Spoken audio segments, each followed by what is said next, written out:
So, if you like the video, hit like, please leave a comment, share the video. If it really resonates with you, think about subscribing. So, I want to talk about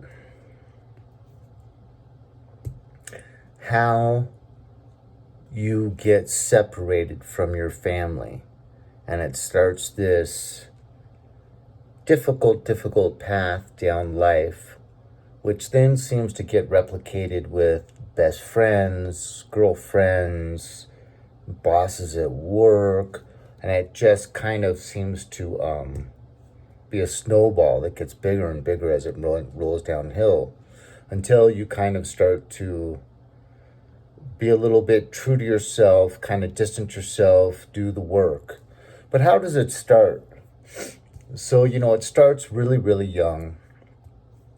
And you'll have a lot of qualities that the family members just really kind of grates them, And I want to focus on how you love the truth, because I believe as a chosen one, you're embedded with the Holy Spirit from birth. And with that Holy Spirit in you, you honor things like truth. You love the truth. You don't like falsehoods. You don't like telling them. You don't like hearing them. But you have integrity, authenticity. You like doing good works. Maybe sticking up for a friend with a bully. Just on Mother's Day, Father's Day, family members' birthdays. You love, working hard to get some money, even as a little child, washing cars, whatever, to get some money, and then going shopping on your own, making a card maybe that takes hours to make with artwork. And you've got that love for your family members. So you love these good works, that love not just for others, but for animals, for Mother Nature, the world in general. But you've also got this discernment, and it kind of goes back to the truth, On some level, though, you always knew that several, if not all of your family members, when they gaslight you, you can kind of just see through it. I mean, I'm talking single digits for your age. You've got a sense of when the wool's being pulled over your eyes, when you're being lied to. So the family gets more and more disgruntled, and you get more and more kind of pushed out of the loop, and then you just kind of don't get the same love. You don't get the same level of gifts. You don't get the same praise. And so you realize very young that your status in the family is the lowest. You're on the bottom of the totem pole. And it hurts, because kind of innately again, that you've got this goodness in you, and that you really genuinely love these people. But you see that your other family members are getting treated better, so far as gifts on Christmas or your birthday, so far as maybe when you go out to practice sports, how one sibling spent much more time with. You realize maybe that one or both your parents will have more intimate conversations and actually laugh together and have eye contact, and you want these things, you miss these things, and it just is extremely painful. And then that leads to, once you're like 16 and you get a car and you start dating, leads to kind of being replicated in your girlfriend's relationships. And then, you feel most comfortable with kind of like one or two best friends that you can really trust. But then this process of them ghosting you seems to start taking place, or they switch up on you. And it's really hurtful. And then even as a professional, you can see that certain bosses kind of replicate that. And you're just like, what is wrong with me? But then on some level, that there's something that is in you that's good that kind of rubs them the wrong way. And you realize you're kind of like, you've got an aura, or you're like a magnet that just seems to draw hurtful, negative energy out of people that are around you. And so you've got to do some research. You got to do some work. You've got to do some self-love, or you're going to end up, getting addicted to drugs or committing suicide or something, at that level.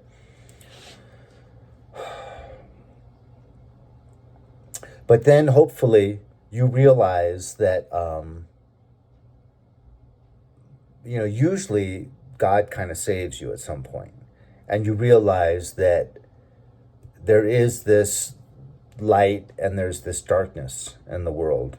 And that you've got a lot of this light, and these other people that are constantly attacking you and shaming you and making you feel bad, they don't have that light and that authenticity and that integrity and that love of good works and that love of the truth and all those things that I've been mentioning. And so, me, it was really finding videos on YouTube that really helped pull me out of it, or I think I just would have stayed. I just would have kept, taking deep breaths and rolling my eyes and getting, I used to get really, really anxious, like the 2 or 3 hours leading up to the family functions. And I'd feel like I was a lamb walking into the lion's den. Because, you can get attacked publicly right in front of all your other family members, and they all just kind of get wide eyes and kind of like watch, and it's like they just lunged at your throat and no one takes your defense, and then you might talk about it with a trusted family member that you think you have some connection with or some trust with the next day, and they'll kind of poo-poo it, or they'll make excuses, or they might even shame you and say something to the effect of like, gosh, what happened to you? You were such a happy child, and now you always seem to have complaints. Just forget about her, forget about him, the way they said something you didn't like. And you'd be like, what do you mean? This has been going on for 30, 40, 50 years, and you always just stand there. I thought you were my loved family member. Why don't you ever take my back? But in like narcissistic family cults, that family loyalty and that loyalty to the cult and the loyalty to the matriarch or the patriarch that is kind of the head dysfunctional, toxic person, use the word narcissist if you want, that's never going to be gone across. So you feel this total betrayal, this total lack of loyalty from everyone. And if it gets that bad, you kind of have to go no contact with the entire family.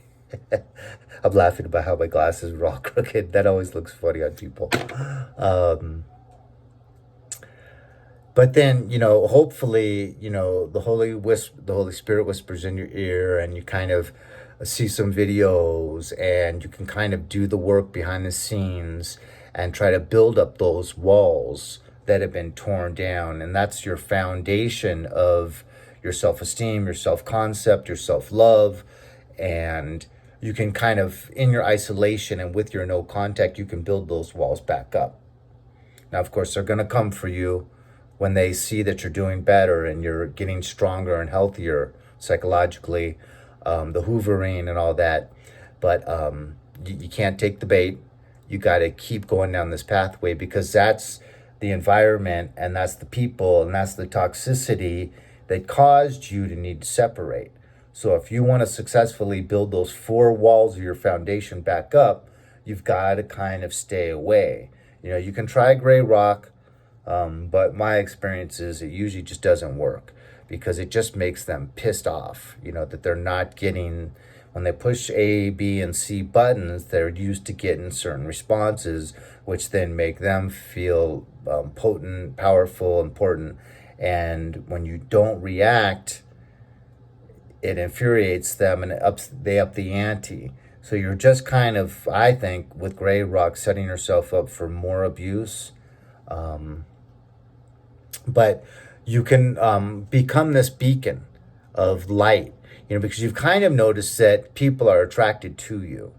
And that's other people that have the light and those people that don't have the light, because they kind of sense that high vibration and that authenticity and that genuine goodness, and they kind of want to almost steal from you, steal that energy from you, steal that goodness from you, and say, look at my friend, and like, I have one of the good ones, an authentic person.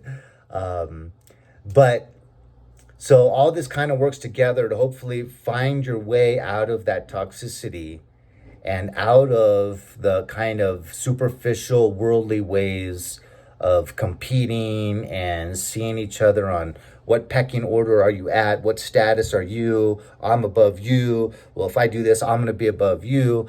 And you kind of get away from that, and you can hopefully grow that relationship with Jesus and the good Lord, and build upon that work you're doing for your self-love, build upon that relationship with Jesus, build upon just separating from the matrix and separating from all of that competitiveness that's out there and all of that toxicity that's out there, and if you're like most chosen ones, you kind of love yourself and you love time alone because you genuinely love yourself.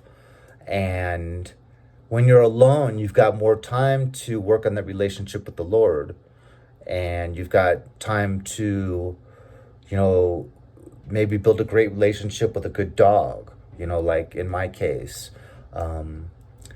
Thank God for dogs. I really think dogs is God spelled backwards for a reason. I think it was a special gift from the Lord. Dogs and horses. I have had the best relationships with horses. For 3 years, I got to work with horses every day. It was wonderful. But I've also loved cats. I love this fish aquarium I have.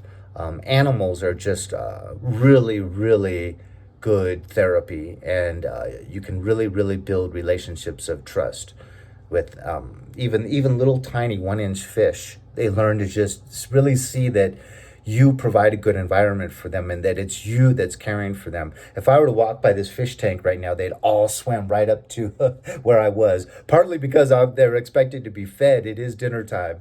But also, even when it's not dinner time, I can walk down to one end of the fish tank and they'll all come right over and start looking at me, So there is so much love and goodness and authenticity in animals that you kind of don't really get the opportunity to find too frequently in humans. But anyways, so be the light, work on that self-love, work on that relationship with God, work on that trust that you can build in a relationship with a good dog or cat or even fish, and make some videos maybe. But you can definitely keep growing in your self-love and your spirituality, and you can start to just kind of see that there is a positive pathway for you. So I hope this message offered some motivation for anyone that's kind of been downtrodden and beaten up, and help to see the light at the end of the tunnel. I love every one of you that has watched this far. God bless. Once again, leave a comment, hit like, and I will talk to you later.